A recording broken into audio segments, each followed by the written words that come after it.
What's up, y'all? It's your girl, Miss Jenny B, and we are back with another Baller Alert review. Today, we are reviewing the season finale of Snowfall Season 3, Episode 10. It's called Other Lives. So let's get into it. So the preview, as always, shows us everything we need to know for the upcoming episode. But this time, the preview, it pretty much showed us everything that's happened in the last 3 seasons, but it started from the most recent and went backwards. You know what I mean? So it started with Franklin being shot by Melody, and then it went to Andre telling Franklin about the rock and what it's gonna do to the community.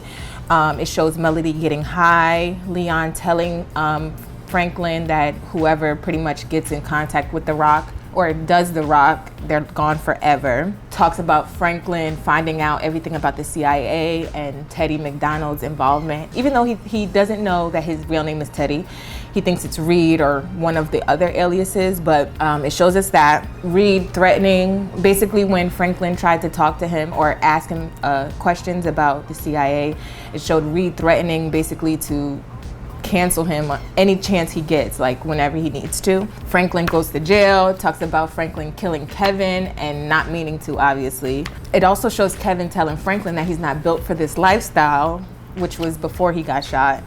It shows when Franklin decided to start selling the crack and when he was selling weed, when he got the kilo from Avi. And then it goes all the way back to the beginning when Melody was like asking Franklin about his end goal, which was basically freedom, like to be free of all of this. And then it even goes to the opening scene of Snowfall, like when all of the kids are out on the street, and then it shows the palm trees and all that. So it just shows us all of that in the preview. And then we hear the gunshots again, and then it's like a flashback. But it's not really a flashback, it's more of like an alternate reality. So this episode was low-key confusing, and mad people on Twitter was not really for it because last episode was so high intensity. So this one was kind of like, one person even said that it was, imagine if this episode was supposed to be the opening episode of this season and then last episode is supposed to be finale. It all works out. It all makes sense if it started that way, but it obviously ended that way now. After the preview, like since it started from the end to the beginning, it now shows us an alternate reality. So it starts off with Franklin in college. Obviously he never went to college. So the professor is like basically explaining what the whole episode is gonna be about. So he's talking about alternate universes, and he's like, since our universe is infinite and ever expanding, then every possible variation of our reality exists, no matter how improbable. So that just means that regardless of what we are going through right now, then there's another alternate reality that we could reach the same end goal that we have. You know what I'm saying? So his example in the episode was basically, if you're failing this class now, then in an alternate reality, you're teaching it. You know what I'm saying? So he's still taking the class, or he's still learning the same skills. He just, instead of failing and learning, he's teaching it. He already knew it. You know what I'm saying? I don't know, but let's keep going. So in the next scene, Franklin leaves the class and a white girl, this is the early 80s, and a white girl comes up to him and starts talking to him. She's like asking him who would he be in the alternate reality? And he's basically like, I'd probably still be in Africa. My people would never be enslaved. We would have never been brought over here and stuff like that. And she's like, ooh, that's kind of dark. Everybody on the campus is kind of looking at them because he was the odd man out. And so he's kind of like questioning the girl, like, why do you even want to talk to me? Like a little unicorn, like, you must be into black dudes. And she's like, well, that's kind of rude. Like, are you always like this? Are you always so hard on people? Or is it just white girls?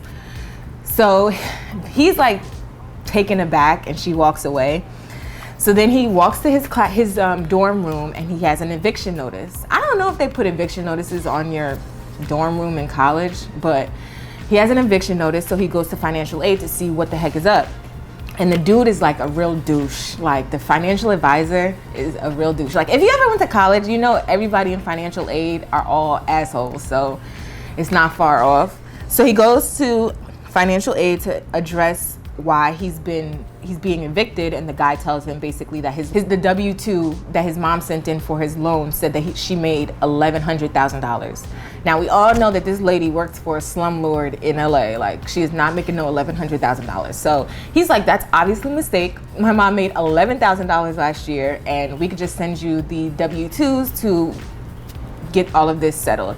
And the advisor was like, if it's too much of a financial burden on you, then maybe this isn't the place for you. And Franklin was like, excuse me?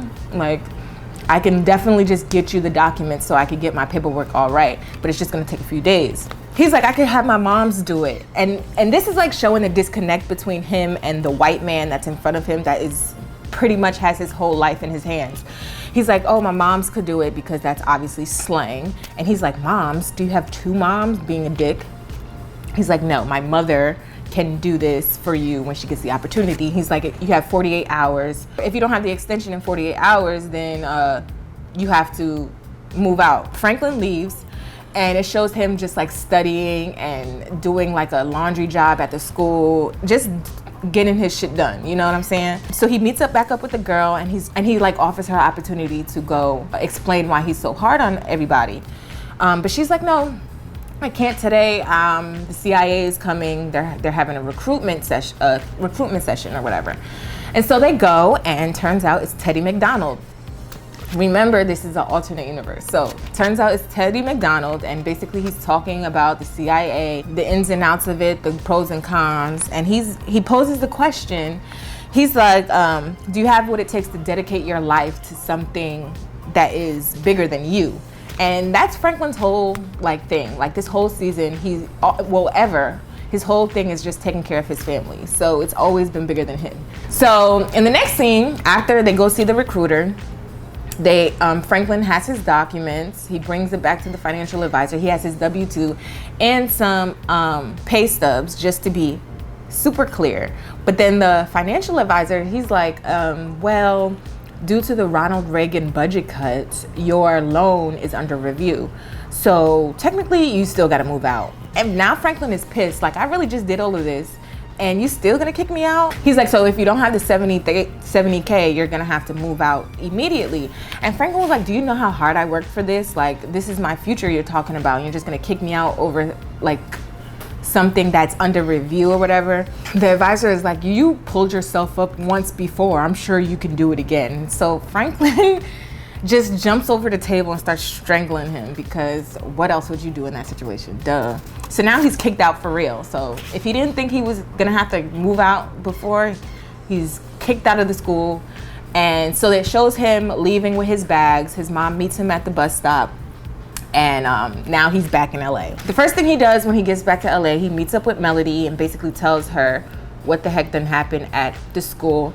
And he makes it clear that, like, basically he's not cut from the cloth of those people. Everybody was white there.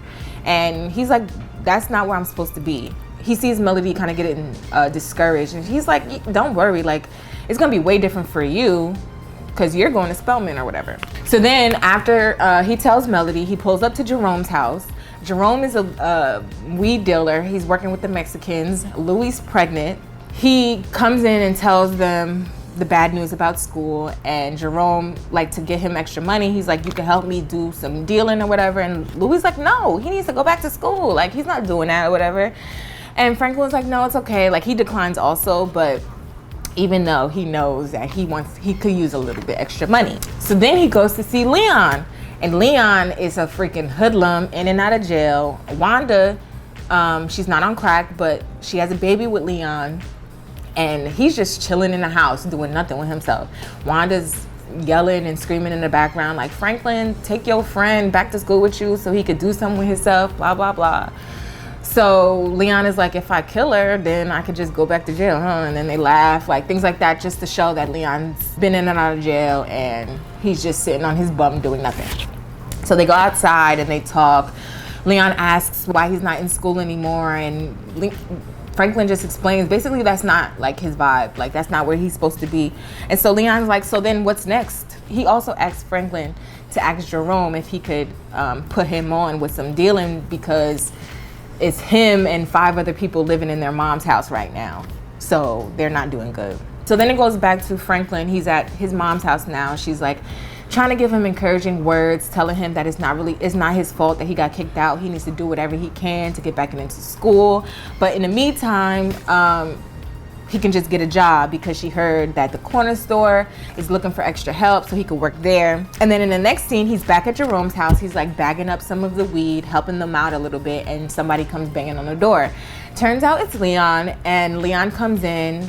Jerome obviously agreed to help him and give him some bud so that he could sell, but Leon is hot-headed. And since Franklin isn't there to control everybody, like he normally does, Leon and Jerome are going back and forth. They're arguing and bickering over stupid stuff, over being assholes back and forth to each other and stuff like that. So Franklin can't control them because he's been away this whole time, and they're all living different lives. They're all their own leader and stuff like that. So he can't really say nothing. And plus, that one moment that changed him forever when he killed Kevin and went to jail, that turned him into a monster. So now he's still that old, like just regular kid that's not really into violence and stuff like that. So he don't even say anything to settle this situation down. He's just like, what the heck? Like, he's just like sitting there like, what's going on type thing. They leave Jerome's house and they're just talking, and Leon is trying to pick his brain about what he's about to do next. And Franklin is like, well, I just thought that I could be in their world and do it my own way. And Leon was like, typical Franklin, always thinking there's a better way. Because like I just said, when he was a drug dealer in the other universe, he was, in real life, I guess, like before, he always made it a point that like violence wasn't the answer at first until he had to do it, you know what I'm saying? So that just like shows us that Franklin has been the same no matter what the universes are, you know what I'm saying? Then Franklin goes back home and Teddy pulls up to his house. Franklin invites him inside, and basically Teddy offers him a job with the CIA. He asks him about his family. Franklin tells him that he's in a single parent home with just his mom because his dad had lived on the street, which he did, and then he got beaten up by the police pretty bad, but he didn't make it. But he did make it in real life, but in an alternate universe, he didn't. So now he's in a single parent home. Teddy is like, you seem like surprised or nervous or whatever. He's like, I would never think to work for the government because they never cared about me, so why would I help them? And then he posed a question to Teddy. He's like, why do you do it? And then Teddy basically explained that he was recruited out of college just like him, good grades, the best in what he did and stuff like that. So through tradition and his patriotism is why he decided to work for the government. He even offered Franklin an opportunity to fix the school situation if he decided to take the job. Franklin decided to take the job at the corner store, and so he's working, and then somebody comes in, holds him at gunpoint, and robs the store. But the irony of the situation is that Andre comes in and shoots the robber, saves the day, and the police come and take the body out and stuff like that. Sissy comes and consoles her son. But that's when she decides to tell him, like, okay, you need to go back to school. Like, this is not the place for you. You do not need to be here. And Franklin was like, I don't belong there. And she was like, you don't belong here. Like, you're way bigger than LA. You need to take like your ancestors worked way too hard for you not to seize this opportunity.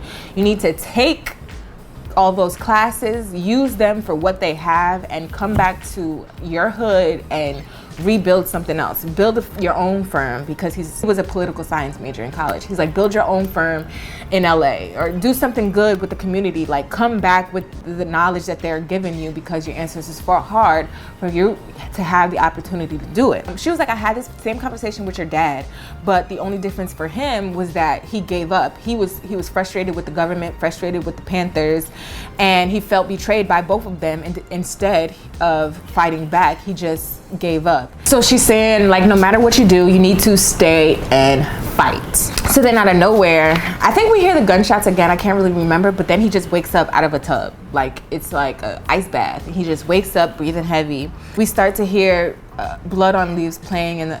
Actually, is that the name of the song? I don't know if that's the name of the song. I think it's the name of the song. That might be the name of the Kanye West Jay-Z version, but you know what song I'm talking about. So that song is playing in the background, and it just shows us different scenes between Franklin waking up from the ice bath. He's just looking up into the distance. Jerome is going, it looks like Jerome is going to see Scully, but Manboy and his crew have just drove off, and they're like shooting their machine guns into the air.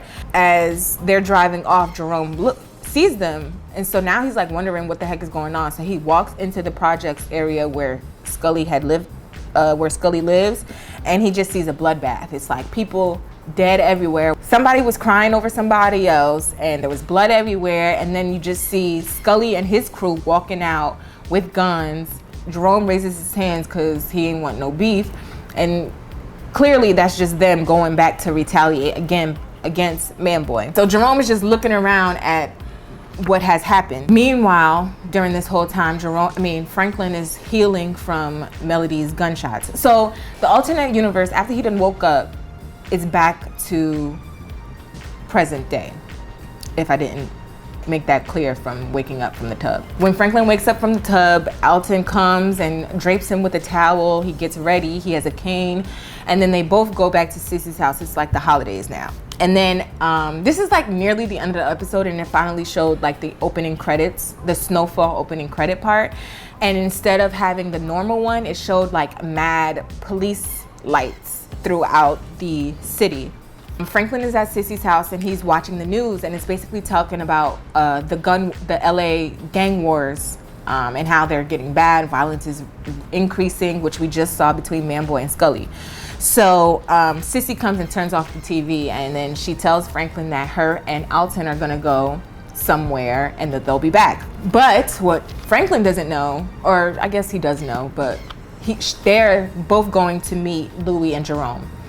And once they get to the Jim and Jerome's, Louie is like, thanks for coming, and basically we need to nip this in the bud. Like, LA is getting crazy, violence is up, and everybody's fighting over territory, and it's just horrible. Like, pretty much Franklin needs to do something. And Sissy's like, absolutely not. Like, he almost died, and the fact that you can even ask me to bring him back in so soon is ridiculous.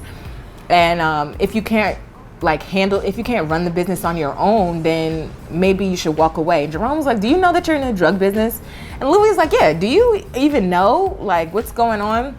Leon is just sitting there watching these four go back and forth. And then Sissy says something about like, once you have a kid, then you'll know, or then come talk to me. And Jerome was like, shut the F up about this kid stuff. Like, I'm sick of that. And Sissy's like, this is my mother effing son. Like, I'm not doing like all this. They're arguing like for real, back and forth, dropping mad F-bombs. And then out of nowhere, Franklin comes limping in with his cane, and he's like, it's okay. Like, it's okay, Mom. I'm here now. Talk to me. And he's talking to Jerome and Louie, basically to find out what the heck is happening. So then in the next scene, they're all sitting down in Sissy's house, Sissy, Alton, and Franklin. And Sissy's like, I don't understand. Like, you're not fully healed. We have all of this money. We can literally just flee right now. And Franklin was like, I didn't build this business to just make all of this money and abandon my people. And Sissy was like, so this is really about the people still? Like, you see what they're doing right now? They're killing each other and going back and forth, and it's crazy. And he's like, if we bail now, it'll be chaos, and it'll be a whole city in ruins, people fighting over territory and all this other stupid stuff. And he was like, do you want to see that? I don't think that they responded, but basically he's like, I just need to stay and fight. Just like you said, he's crying and everything. Like, it was so touching. Anyway.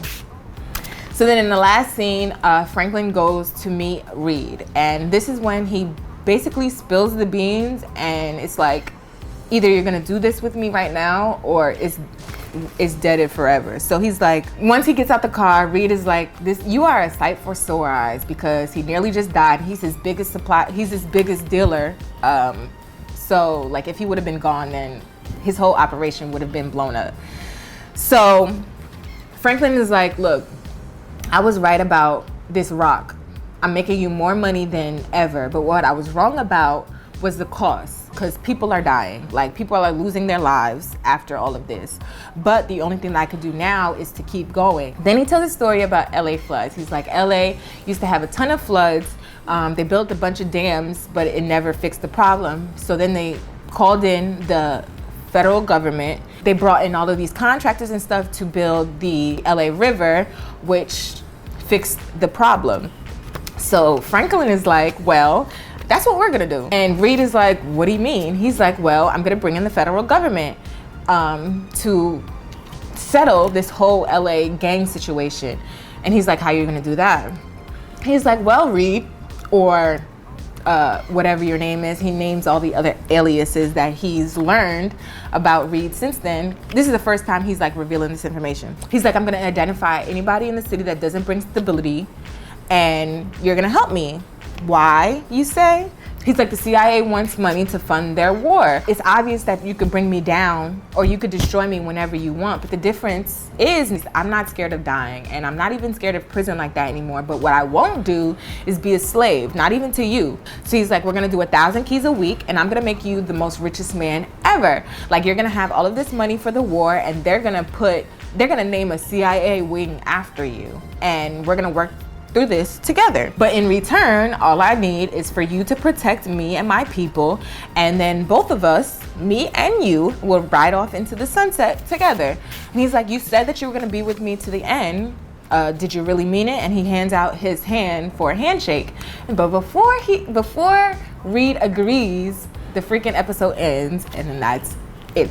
So now, next season, it's pretty much probably gonna be all about the gang wars and how Franklin deals with his drug business in between, with the government on his side. So I am super excited for season 4. Season 3 was great. A lot of people didn't like the season finale, but let me know what you thought about it down in the description box below. Let me know what you thought about our reviews, and if you want to see any other shows that are coming out in the fall to be reviewed, let us know down in the comments as well, and we'll check them out.